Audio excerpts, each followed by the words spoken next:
A magnitude 6 earthquake has hit off the coast of Ecuador. There hasn't been any reports of damage or tsunami warnings, but it happened as Ecuador deals with rebuilding from last weekend's quake in Muisne. Nearly 600 people died and 4,000 were injured. Thousands have been left homeless. President Rafael Correa says rebuilding could cost between $2 and $3 billion. A 7.8 magnitude earthquake struck off Ecuador's northwest coast late on Saturday. The tremor hit at around 8 p.m. local time at a depth of 20 kilometers. Officials say it has caused considerable damage.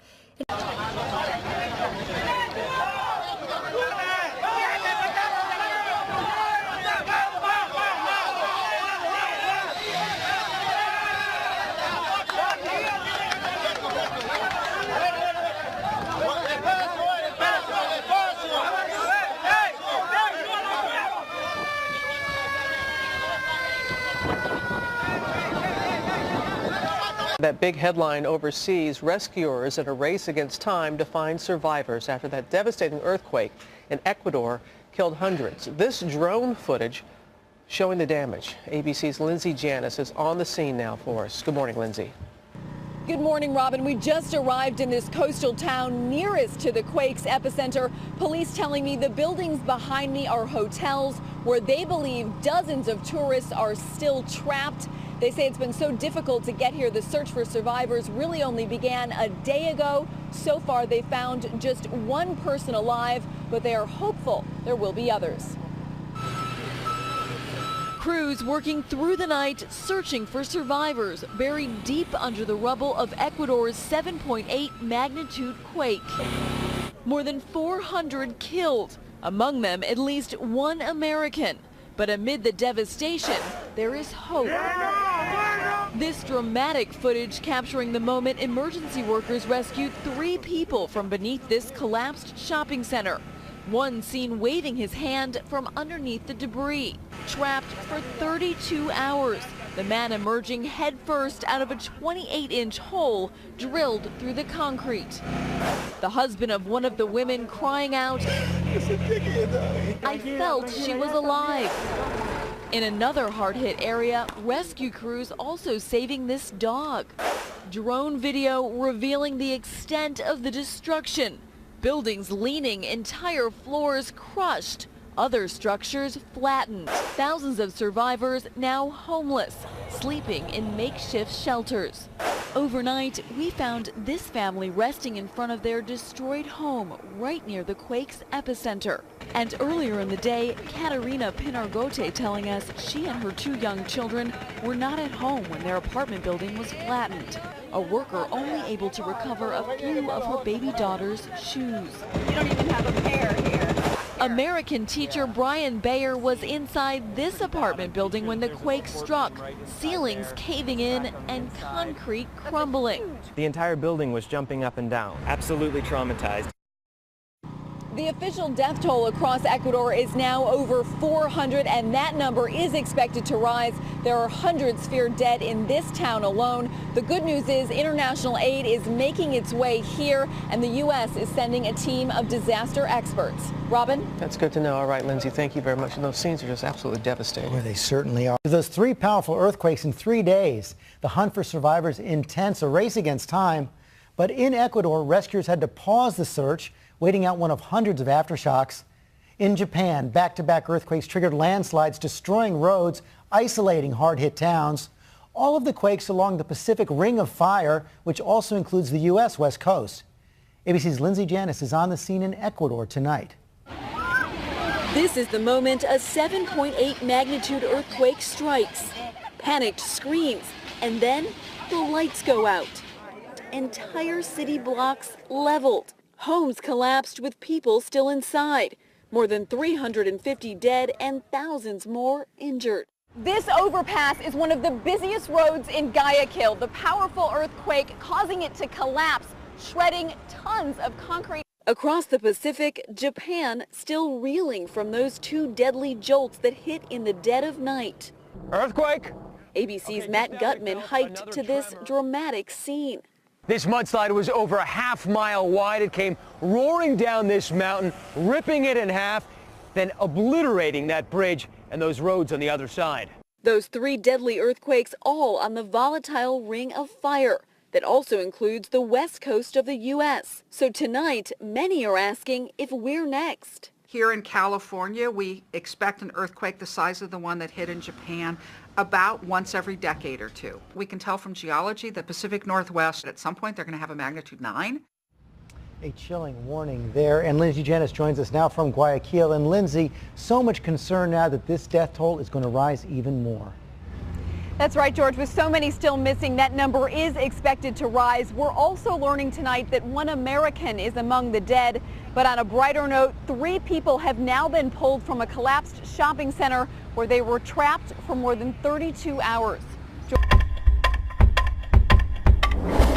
44,000 plus people have evacuated the Japanese town of Mashiki on the southern portion of the land of the rising sun following a 7.4 magnitude earthquake that has killed at least 9 and injured 858. If you have been paying attention, you may have noticed the frequency of earthquakes being reported in 2016 has been unyielding. Recently, a magnitude 6.5 earthquake hit Vanuatu. A magnitude 5.9 earthquake hit the southern Philippines. A magnitude 6.9 earthquake rocked Myanmar, and on April 10th, a 6.6 magnitude quake hit Kabul with aftershocks in India. On April 8th, there was a magnitude 4.2 earthquake in Nepal. Nepal was also hit earlier with a large 5.5 magnitude quake on February 22nd. And in the beginning of 2016, on January 20th, there was a 6.1 magnitude earthquake in China, and 16 days prior, 11 people had died when a 6.7 magnitude earthquake hit Manipur in India. Michael Snyder of End of the American Dream writes, "Why is the crust of the earth shaking so violently all of a sudden?" Seismologist Bill Ham of the University of Colorado has made headlines all over the world by warning that current conditions might trigger at least 4 earthquakes greater than 8.0 in magnitude. If his projections are accurate, our planet could be on the precipice of a wave of natural disasters unlike anything that any of us have ever experienced before. Basically, what we saw in Japan earlier today is tiny compared to the destruction Bill Ham has been desperately trying to compel governments all over the globe to be aware of. But Bill Ham has been turned away from at least one country that refused to hear the truth. In 2012, Indian officials deported Bill Ham when his plane arrived in New Delhi. Why? Bill Ham had raised concerns about the dangerous seismic activity in the Jaipur region where a nuclear plant was being planned. Meanwhile, authorities are quietly racing to monitor the many volcanoes blowing their tops. Currently, there are 38 active volcanoes as the Earth moves through its volcano season. The WorldNet Daily writes, there is a 5% to a 10% chance in the next 80 years, scientists say, one of these eruptions will kill millions of people and poison the atmosphere beyond the imagination of anything man's activity could do in 1,000 years. And no one is yet making any plans to deal with the calamitous possibilities. But earthquakes are earthquakes, and I don't know. Hopefully we just won't ever have to worry about it. How does that make you feel living here and running a business here? It just feels kind of awkward. Didn't know about that fault. We've had earthquakes here in the last 2 or 3 months that weren't as big as this.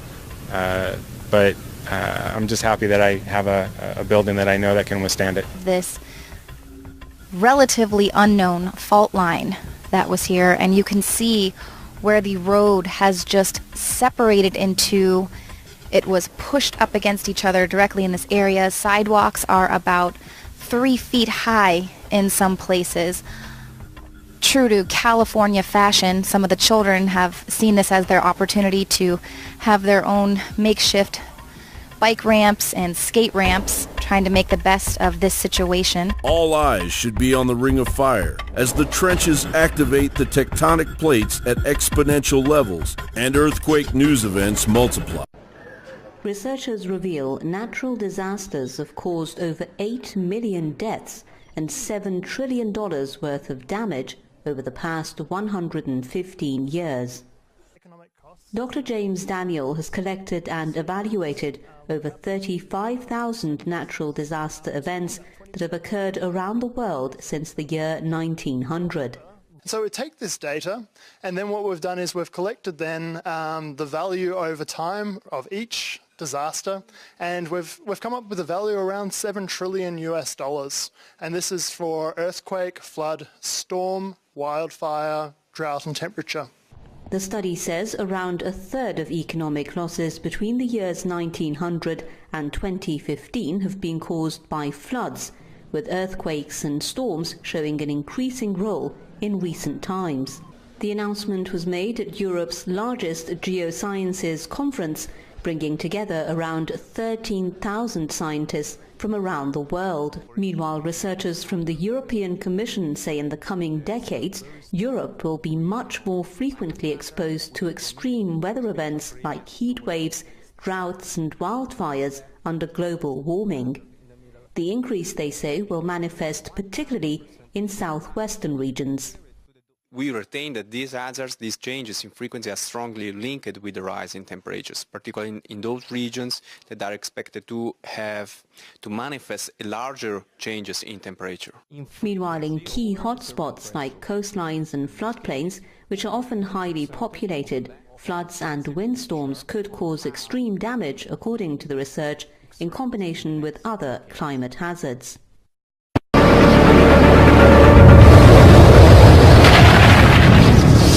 So powerful, it actually causes the Earth to wobble on its axis, slowing its revolution and shortening that fateful day by almost 3 microseconds.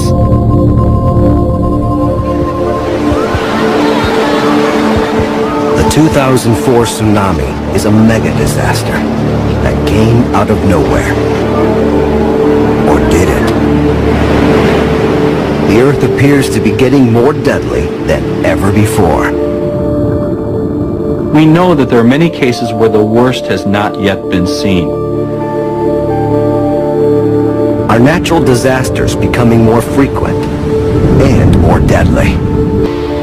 Where earthquakes, volcanoes, and hurricanes are poised to strike death blows against helpless populations.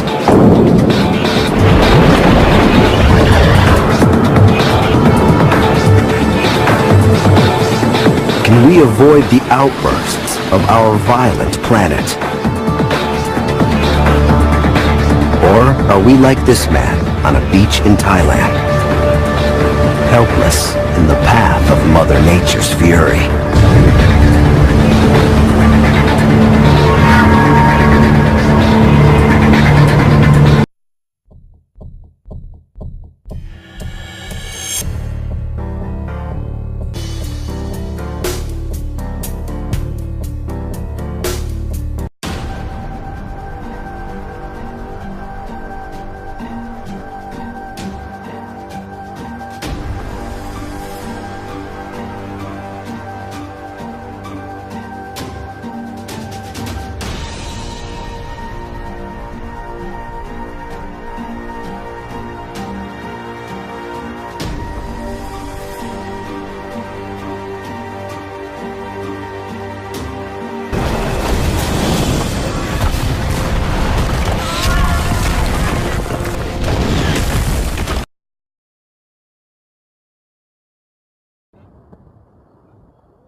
And some news just in.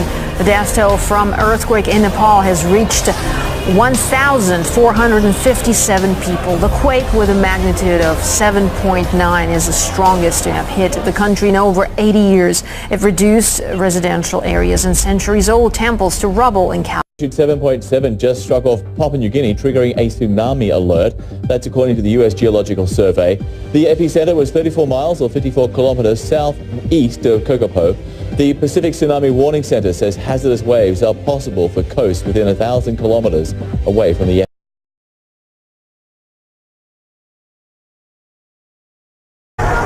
This morning, buildings buckling in Nepal. 6.7 aftershock sending an already shaken community running and turned this once gleaming monument into a pile of bricks.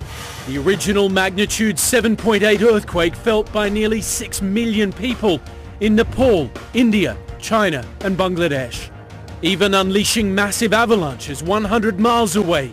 It sure is getting a lot of attention here and across the country. We've learned that scientists think a volcano is erupting off the coast of Oregon and Washington. Yeah, it's about 300 miles from Astoria, but thousands of small earthquakes a day are coming with it. 300 miles off the Oregon coast, 3/4 of a mile underwater, the ocean floor is shaking. At least 24 have died in what's supposed to be the driest time of year. Further south in neighboring Chile, the rain is still causing trouble. Copiapó is the capital of the Atacama region, normally one of the driest places on Earth. It normally gets about a centimetre of rain a year. Not this year. It's taken the authorities completely by surprise. Chilean authorities have declared a state of emergency in the worst affected areas. Military helicopters and emergency crews were sent in to rescue people who had been left stranded by the flooding. Almost 11,000 people have been affected and more than 4,500 are in shelters.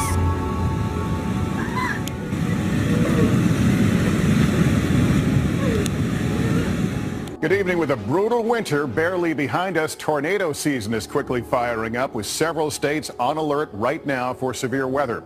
This on the heels of last night's violent storms that triggered massive flooding, especially in Kentucky, where a mother and child were swept away in their car and remain missing. Right now, firefighters in Louisville are still wrestling with this massive industrial fire that may have been sparked by lightning. Overnight, more than 30 million Americans dealing with a deadly string of storms. Tornado warning sirens sounding the alarms as hail, torrential rains, and wind up to 68 miles per hour battered Tennessee, causing power outages in thousands of homes and reports of dime-sized hail in Georgia. In Kentucky Friday, roads collapsing as rushing waters tear through neighborhoods. One woman dead after floodwaters swept her car off the road. Tonight, rescue teams are wrapping up the search for survivors of a tornado that devastated a small Illinois town, one of at least 2 to be hit in the area last evening. This is what it left behind. 50 miles of devastation, leveled houses, buried cars, and enormous debris fields. The tornado's path of destruction was clear. Homes flattened, woods splintered and piled like matchsticks as far as the eye could see in the tiny farming town of Fairdale.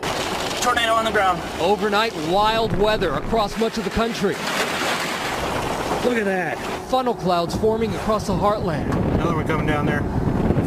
A rainbow appearing in the midst of this tornado. In Kansas, hail hammering drivers so hard, this storm chaser windshield shatters as they battle the elements. This morning in North Carolina, they're cleaning up after hail cracked windows and damaged cars. In Potosi, Missouri, it hit the transformer. There was like sparks. I like screamed. Trees down, roofs damaged, and reports of a possible tornado after a storm rolled through here. I was like freaking out because I saw a cloud going down in circles. So then I started getting down real low and then started tucking my head. 75-mile-per-hour winds ripping trees from the ground in Ohio. As you can tell, they're not small trees. In Idaho, roads in need of a good plow after nearly 6 inches of hail hit the ground. Drivers of cars and buses caught off guard. The St. Louis skyline lit up with lightning. This bolt getting dangerously close to planes.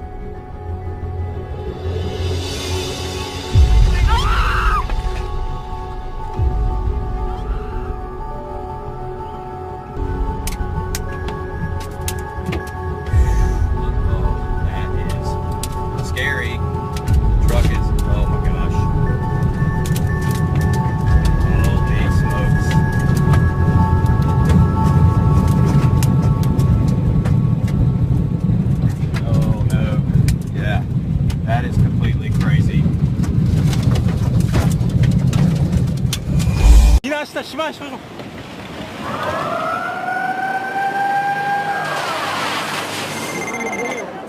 March 2011, the world watched in awe and horror as a colossal tsunami ravaged eastern Japan. The result of a 9.0 magnitude earthquake. Entire cities were washed away. Millions stranded without power or water. 15,000 died. It was an otherworldly event, thousands of miles away. Thank goodness, many of us thought. It couldn't happen here. But it could happen here. In fact, scientists say it's a question of when, not if, a devastating earthquake, followed by a huge tsunami, strikes the continental United States, right here in the Pacific Northwest. This would be like 5 or 6 Katrinas all at once, up and down from California to Canada would be the closest thing I can think of. It may sound like a Hollywood disaster movie. I see it! But it's not. This is the future for the region's 7 million people, says Chris Goldfinger, a paleoseismologist at Oregon State University. In fact, his research shows much of the region is overdue for a major quake. The last one was back in 1700, long before there were large cities right in harm's way. If it happens anytime soon, it would just devastate the area. Goldfinger estimates there's a 1 in 3 chance the quake will strike sometime in the next 50 years. Would you say that we're prepared for something like this? We're not completely unprepared, but we're pretty darn close. On a scale of 1 to 10, we're probably a little shy of 1 at this point. This is Ground Zero, the 700-mile-long area off the Pacific coast called the Cascadia Subduction Zone, where the North American tectonic plate meets another plate known as the Juan de Fuca. The dark image we're seeing here is literally sliding under the lighter image. That's right. So they're converging but still stuck. And so what happens is the weaker plate, which is North America, buckles. And eventually something's going to give. So the coastline that's been jacked up over 500-ish years or so is going to drop about 1 meter in about a minute or so. And that's just the earthquake. Next, as we saw in Japan, comes a tsunami, with waves as high as 50 feet roaring on shore, reaching miles inland. It's a threat the government says it's taking seriously. But is FEMA ready for the big one? I would never say we are ready. Ken Murphy is the administrator for FEMA Region 10. These represent the roads that can be affected by the earthquake, or out here on the coastline can be affected by the tsunami. The agency has spent years preparing the federal response. FEMA's best case scenario, 10,000 dead. And that's assuming no beach tourists, which would lead to their worst case scenario, simply too terrifying to contemplate. Depending on when it happens, we're talking numbers that this nation, I'm not sure, is really prepared to deal with. Potentially the greatest natural disaster this country has ever experienced? I would say it has the potential for that. This is an event you send everything to and scale back down if you don't need it. The quake could displace 1 million people from Northern California to Southern Canada. Large parts of Seattle, Portland, and Vancouver will crumble. In coastal towns, roads and bridges will likely be impassable, stranding whole communities. The region's economy could collapse. Rebuilding might take years, even decades. And few places are more at risk than this one. It's Seaside, Oregon's school complex. 1,500 students in 4 aging buildings. Superintendent Doug Doherty. The structural engineers tell us that a vast majority of the building will collapse in a seismic event. 3 of Seaside's 4 schools are also in the tsunami zone. In fact, its high school is just feet away from the Pacific Ocean. The students and staff, if they are able to evacuate, earthquake start, have between 15 and 20 minutes to get to high ground, 1.3 miles. And that's one of those other pieces that keeps me awake at night. 100 miles to the north in Westport, Washington, Acosta Elementary is another school with seemingly no way out. So it built its own way out. Doing a great job. Straight up. A new school building, currently under construction, offers safe and high ground right on its roof. It's the country's first vertical evacuation structure, with walls 44 feet high and 14 inches thick. Run as fast as you can, get up into the tsunami safe area. Superintendent Paula Ackerland says voters approved an additional $2 million for the emergency structure. The community, they are looking at the safety of not just their children now, but generations in the future. This is not an affluent community, so it's a huge commitment. Other evacuation plans and seismic upgrades are taking place, but not nearly fast enough, say the experts.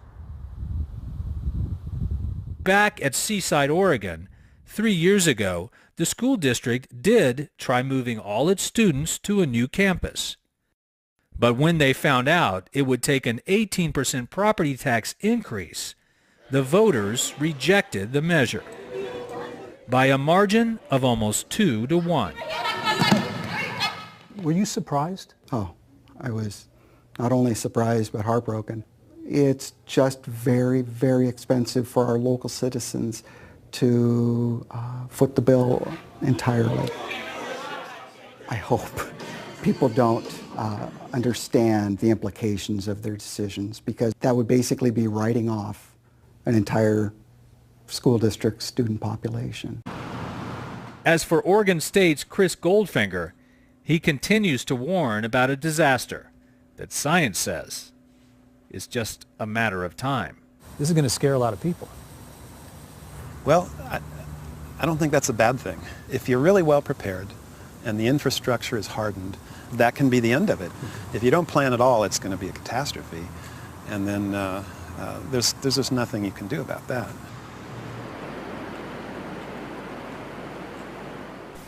Blow the trumpet in Zion, Zion. Sound the alarm on my holy mountain. Blow the trumpet in Zion, Zion. Sound the alarm.